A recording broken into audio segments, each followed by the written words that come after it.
What's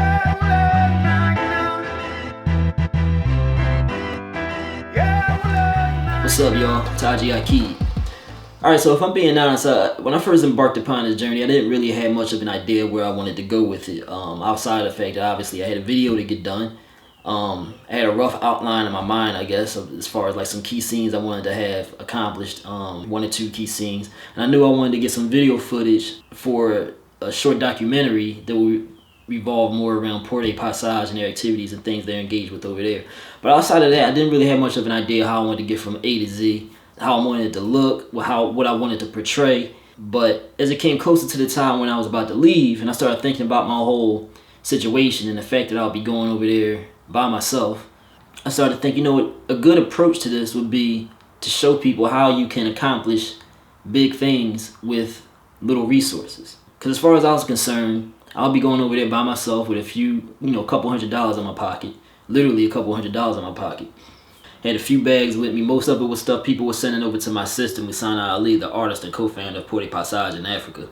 So I really had like a bag's worth of clothes and my backpack with my equipment and all of that in it.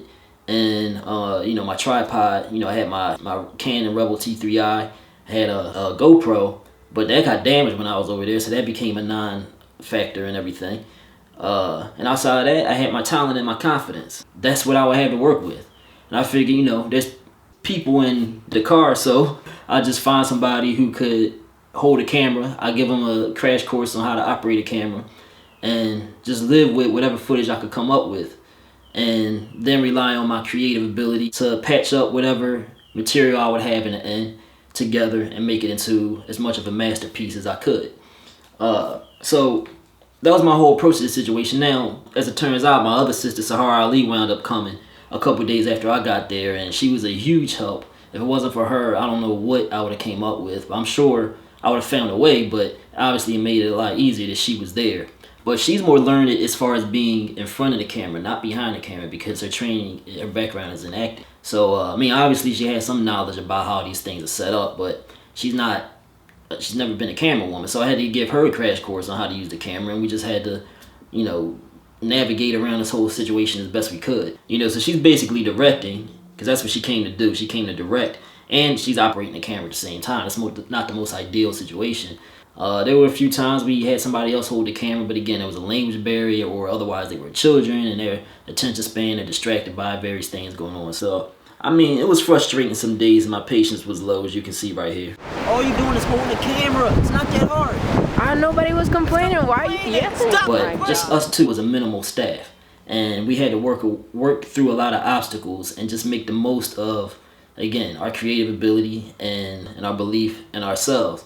You know what? I think that's an important lesson to carry forth in life in general. If you're a confident person, people will generally respond to your confidence. So if you're a visual artist, or you're a performance artist, whatever type of artist you are, if you're in design or whatever, if you put that level of confidence into it, people will respond to that, and it will shine through in your work. I really believe that.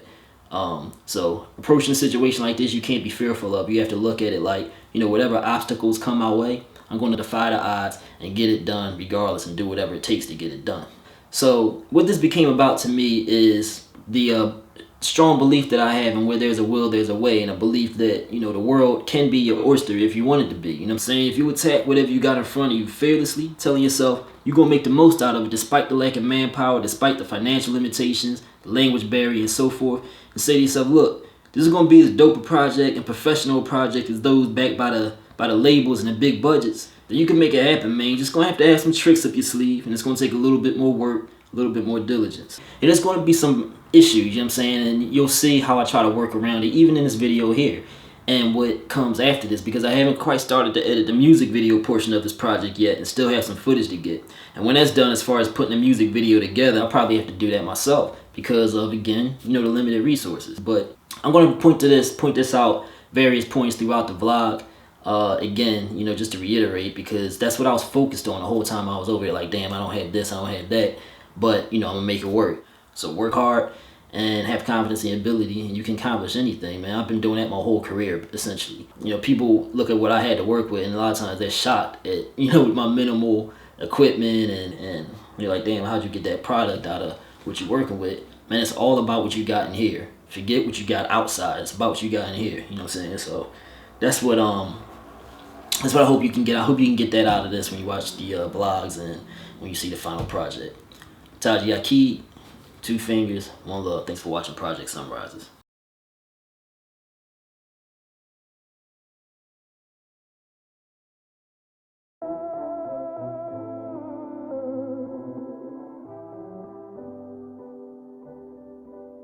I'm at 30th Street Station right now on my way to DC, where I'll be taking a shuttle to Dulles Airport, and then I'll be going to Senegal.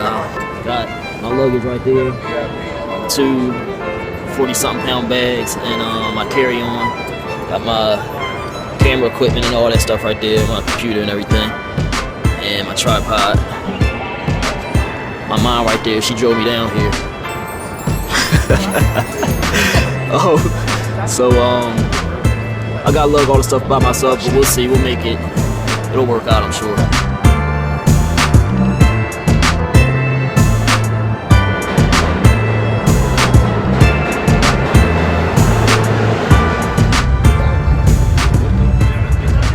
So this is gonna be a lesson in how to do for self. I'm on the Amtrak train right now on my way to DC. So got my computer open, about to do some work, had to log on to the Amtrak Wi-Fi. And probably the most important thing right now is this, selfie stick, which is more useful than just taking cute pictures of yourself, put on social media and get some likes. You know what I mean? To do recording when nobody's there to do it for you. With an iPhone, good tool. Alright, so got me a little cake right there to hold me over for the time being. Tripod and all that.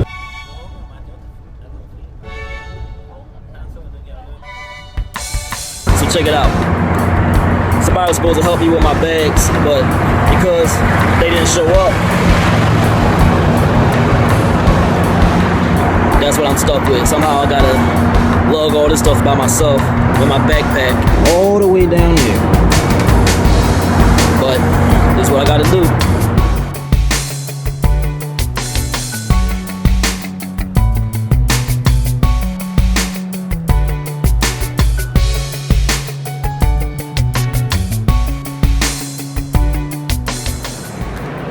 I just arrived at Union Station in DC.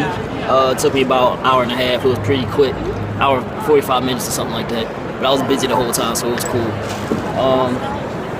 About to wait for the shuttle to pick me up and take me to the airport. That should be here in about an hour and a half. Saw the bags. Took some ingenuity to figure out how to get these up here, but I got it done. Backpack and all that with me.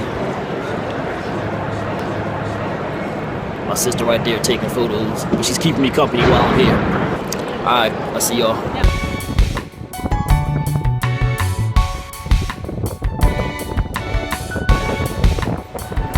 Outside Union Station waiting for my shuttle.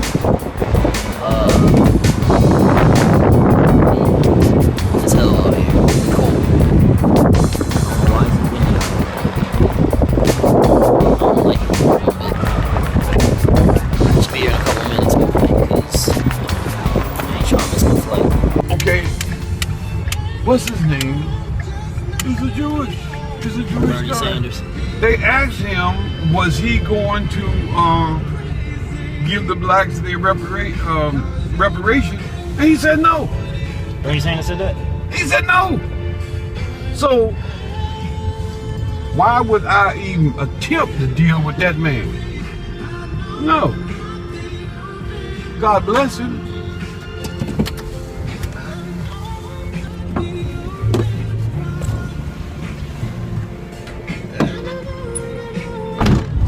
Around the world, these are the biggest criminals. Yeah, I really found that annoying because it tells me that you paid the driver.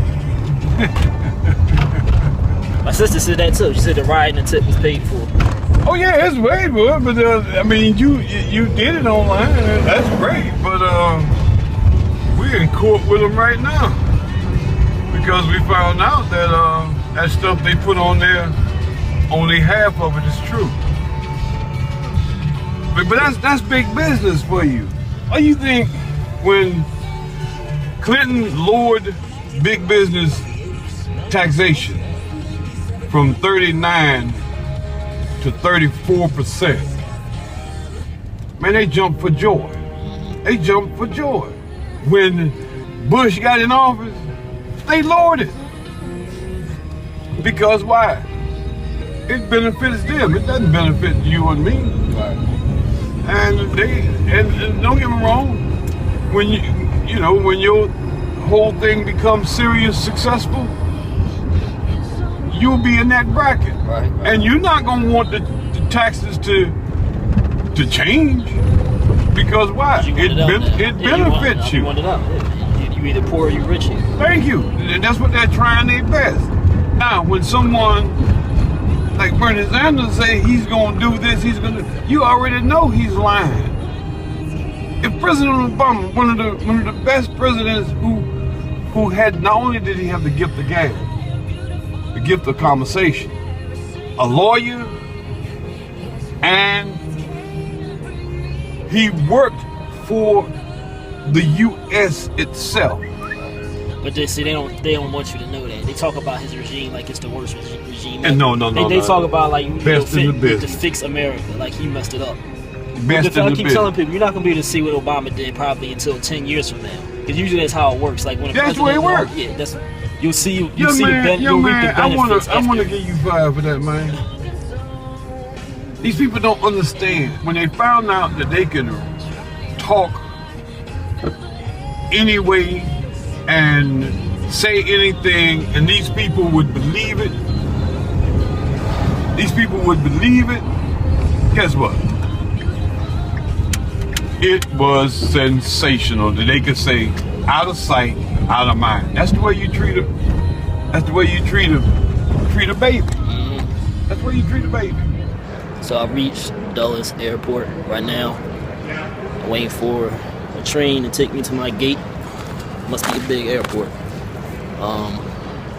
So once I get there, I'll be where my plane is, and I have to wait another couple hours.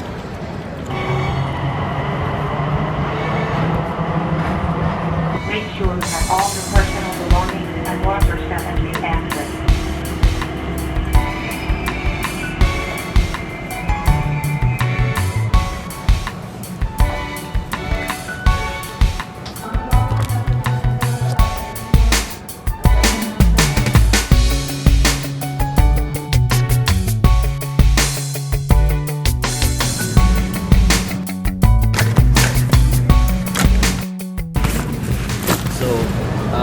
Finally at the airport, well at my gate at the airport,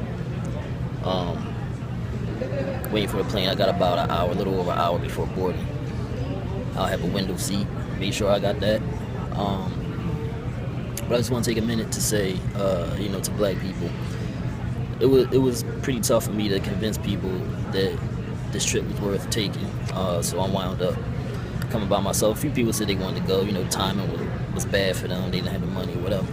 But I think generally speaking, black people are too willing to take trips to the islands and things like that, because that's the popular thing to do, than to go see the motherland. A lot of us still think of the motherland as like the bush, and it's not. Even if it was, why not go back to your birthplace and check it out? All it takes is a little bit more savings than you would, for a trip to one of the islands. And some of the other things you might squander your money on. You know what I'm saying? It would be worth it to step your foot on that sand at least once in your life. So just wanted to put that out there, something to think about. Peace.